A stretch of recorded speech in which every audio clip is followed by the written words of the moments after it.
bonjour Marie. Bonjour. Tu vas bien déjà? Super bien. Oui. Alors aujourd'hui du coup on se retrouve dans le cadre du SNPJ pour parler de ton livre Wicca qui est sélectionné pour le PLIB parmi les 20 sélectionnés. Félicitations. Bah merci. Alors déjà ma première question, comment tu te sens par rapport à ça? C'est ce que je racontais tout à l'heure à Céline. Je m'attendais pas du tout à ce que Wicca se retrouve déjà sélectionné dans les 124 premiers, dans la première sélection du PLIB. Oui. Et encore moins dans la sélection de 20 présélectionnés. Voilà. Parce que je pensais pas qu'un roman junior, donc là on parle même plus de jeunesse, mais de junior, un roman à partir de 9 ans, se retrouve dans un prix que moi je suis assidûment parce que je lis une adulte et de l'imaginaire. Et donc c'était quand même c'était une très bonne surprise et ça m'a fait très plaisir, mais c'est vrai que je ne m'y attendais pas du tout. Ok, voilà. Donc plutôt contente. Plutôt contente, mais plutôt surprise. En fait, on va dire que la première émotion, c'est quand même la surprise. Et après, quand on réalise que c'est vraiment en train d'arriver, beaucoup de bonheur, bien sûr. Okay. Alors du coup, je te demandais aussi, donc, ton roman s'appelle Wicca et il parle notamment de la Wicca. Pourquoi ce thème? Alors, la Wicca... Donc moi, je ne suis pas wiccaine moi-même. C'est une partie de la question. Je ne pratique pas la Wicca. Mais c'est un mode de vie qui m'intéresse beaucoup, dans le sens où pour moi c'est vraiment une réaction à une société hyper consumériste et raciste, sexiste et en fait tous les travers de cette société ont été... c'est une réaction à tous ces travers-là. Donc une philosophie de vie, un mode de vie qui prône le respect et la bienveillance envers soi-même, les autres et la nature. Et je pense que on est dans un tournant en fait philosophique, éthique et politique qui remet en avant en fait le respect et la bienveillance.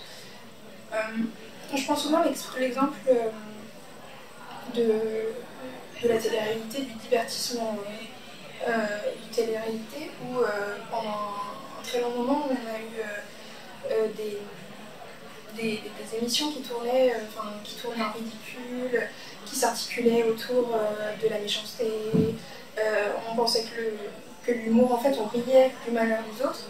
Aujourd'hui, j'ai l'impression que, voilà, dans cet exemple-là en particulier, on voit un changement drastique, on se rend compte que ça ne fait plus rire, que, en fait, plutôt que les auditeurs sont plus amenés à consommer du divertissement qui leur fait du bien, donc bienveillant et respectueux. Donc je pense que c'est un autre exemple, c'est vraiment deux syndromes de cette révolution qui est en train de s'opérer, mais vraiment dans un bouleversement de notre société qui est en train de complètement vaciller, mais dans le bon sens.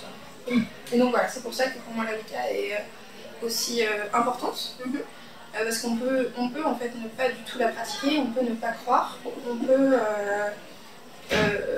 l'observer de loin ou ne pas la connaître, mais en fait je pense qu'il y a beaucoup de gens qui se retrouvent dans ces valeurs et voilà, c'est pour ça que ça m'intéresse.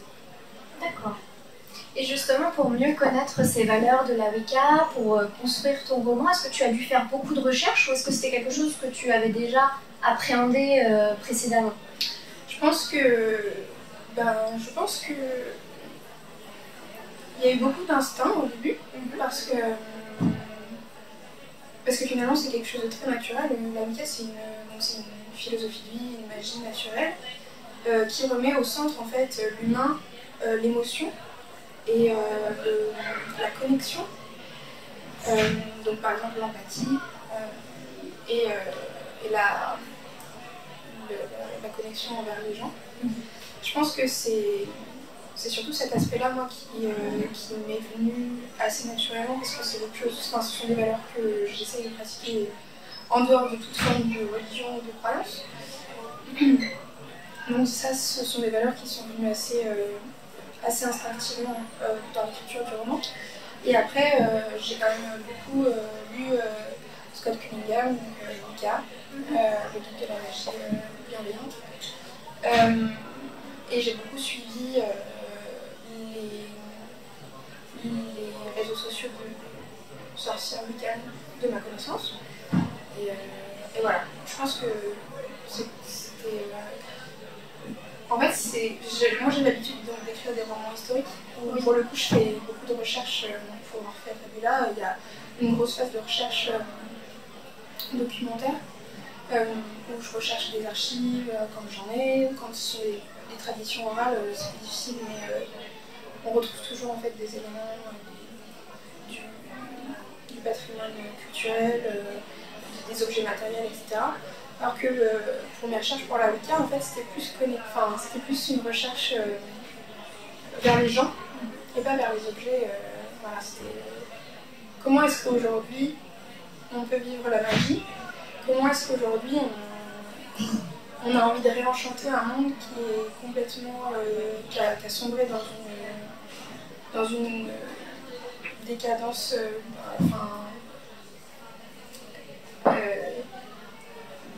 dans une sorte de noirceur en fait. On a envie de sortir de ce modèle-là et comment aujourd'hui on peut se réapproprier des éléments qui nous viennent instinctivement et naturellement. Donc voilà, plus ça. Je sais pas si ça répond à ta question. Oui, tout à fait, ça répond à ma question. Et justement, tu parles un peu des gens, de l'importance des gens. On va parler de tes personnages, surtout de Avril et Octobre. Dans le livre, j'ai trouvé très impressionnant parce que Octobre est un garçon et c'est quand même lui qui est dans l'intériorité et dans l'émotion.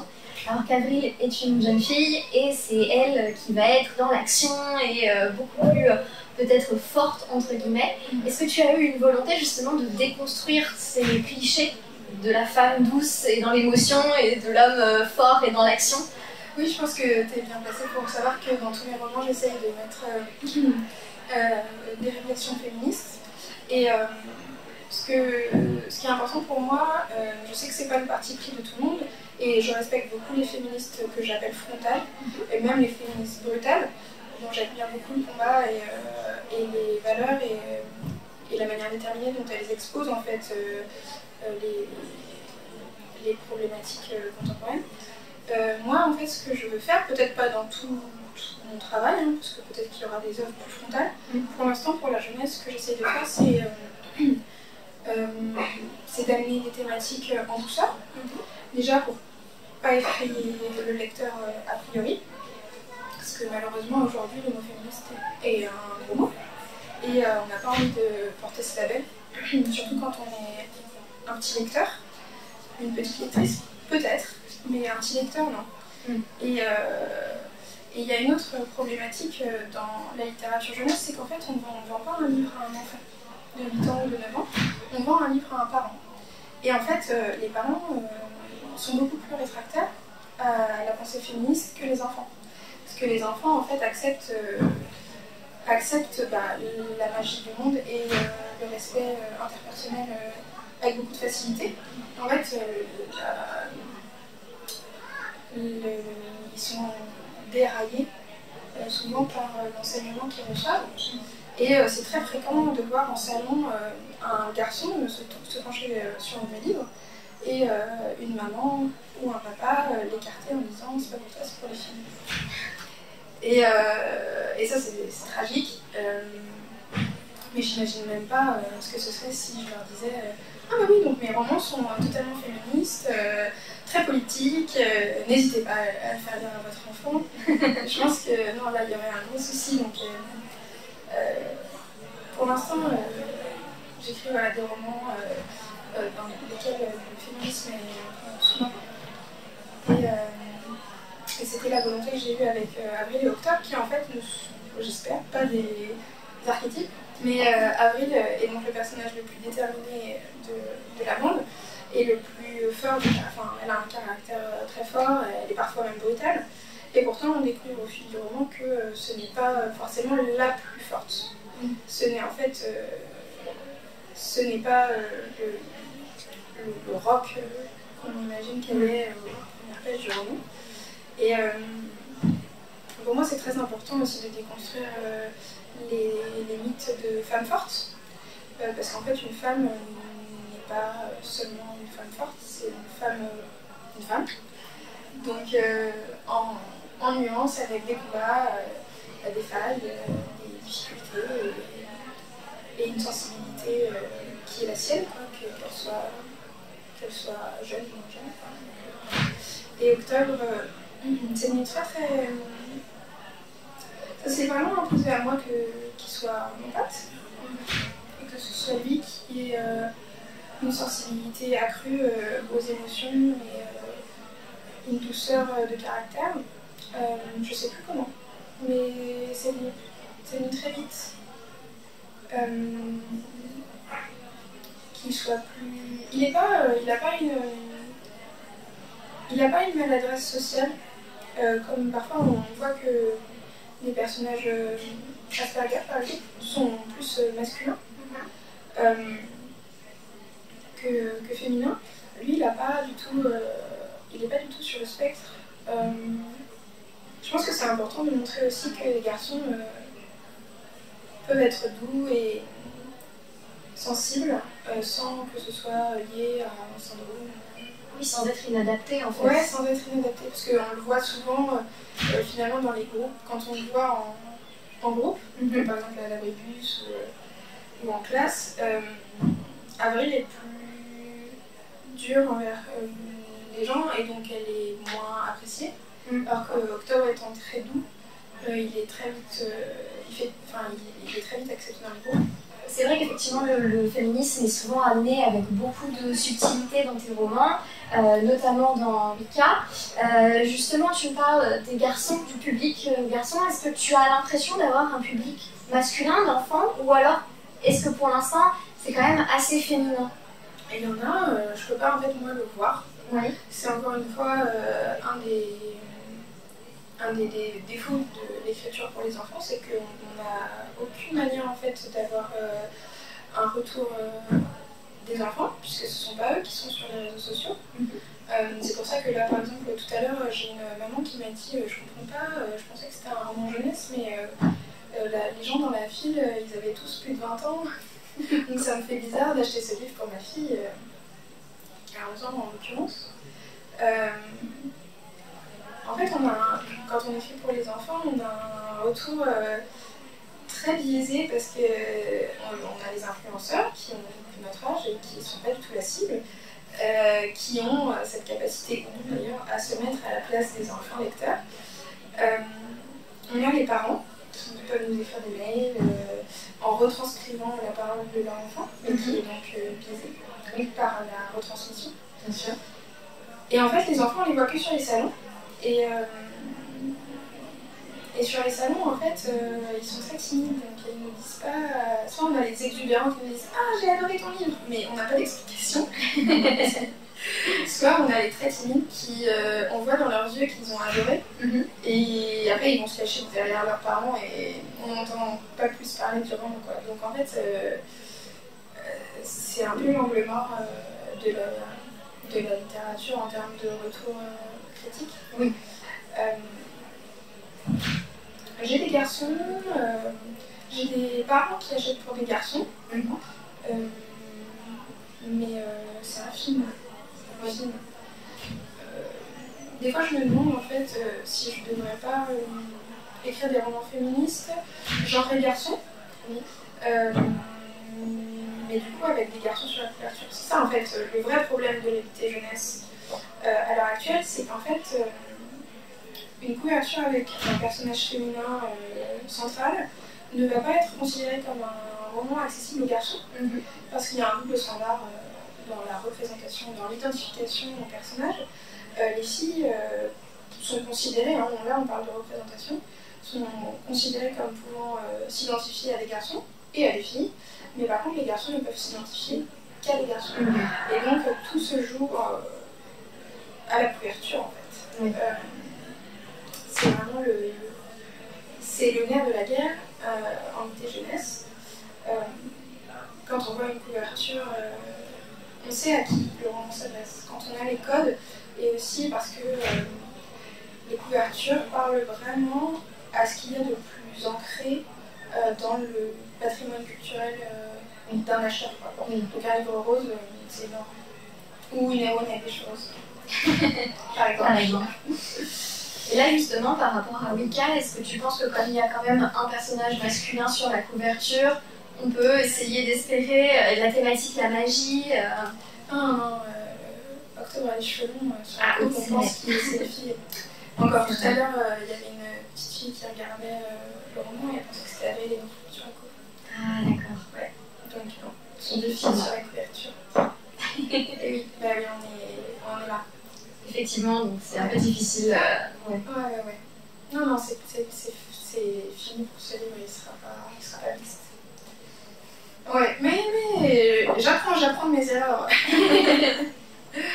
Justement, c'est intéressant par rapport à l'illustration, par rapport au processus de l'illustration. Est-ce que toi, tu es en contact vraiment direct avec les illustratrices avec lesquelles tu travailles? Est-ce que tu donnes vraiment ton avis? Ou est-ce que tu donnes des directives et puis ensuite elles font leur propre travail? Non, j'ai la chance de... En fait, c'est une vraie chance. Hein. Je sais que c'est pas le cas dans toutes les maisons d'édition. J'ai la chance d'être dans une maison d'édition qui me laisse... qui me donne une voix. Qui me donne voix au chapitre. C'était le cas sur Orphea, alors c'était mon premier roman. Donc je pense que ça, c'est vraiment une expérience unique. Patty avait fait des essais pour le personnage. Et je l'ai trouvé très traditionnel. C'était un trait qui était très beau, j'adore ce que fait Patty. Mais pour ce titre qui est haut en couleur et qui est en fait écrit comme un dessin animé, moi c'était très traditionnel. Peut-être que c'était parce que c'était crayonné, mais c'était l'impression que j'en avais. Et j'ai dit à Manon, donc mon éditrice, je lui ai dit ce que j'en pensais. Et elle m'a dit, trop tard, on a signé une illustratrice, donc j'ai dit d'accord, pas de souci. Par contre, sur son Instagram, voilà un élément qu'elle a signé qui me semble être parfait. Est-ce que tu peux voir avec elle si elle serait partante pour refaire le personnage d'Orphea dans ce code. Et là, c'était coup de foudre, même en crayonné. Pour moi, c'était l'essence même du personnage. Et on s'est mis tout de suite d'accord. Et par la suite, j'ai beaucoup plus parlé avec Patty en direct. Et pour tous mes romans, en fait, que ce soit Orphea ou Wicca, j'ai créé des tableaux Pinterest secrets. Où mes éditrices et les illustratrices, puisque sur Wicca, on a quand même Madame Bucciari qui est designeuse de couverture, qui a fait tous les éléments du background de la coupe et tous les éléments intérieurs. Et Lily qui a fait les personnages sur la couverture et sur le radar avec les cartes de tarot. Mais les cartes de tarot ont été faites par Madame Bucciari. Et donc tout le monde a un accès à mon Pinterest sur lequel en fait je mets énormément d'éléments qui m'ont inspiré, et notamment les romans historiques quand il y a des objets en fait, archéologiques ayant réellement existé, notamment le bateau, le trône, enfin les trônes, des choses comme ça. Oui, pour essayer de coller à la réalité. Ouais, totalement. Super. Voilà. Et pour terminer cette interview, je te propose de me donner un seul mot pour décrire Wicca et donner envie de le lire. Ah, super. Non, la bienveillance. Bienveillance? Ouais, je pense que c'est le mot qui décrit ce roman. J'espère vraiment qu'une petite fille de 13 ans qui ferme ce livre en ressort avec moins de méchanceté envers elle-même que quand elle l'avait. Ok, voilà. Merci beaucoup Marie. Merci à toi, ça m'a fait trop plaisir. Puis merci d'avoir sélectionné le livre. On est avec plaisir. Merci.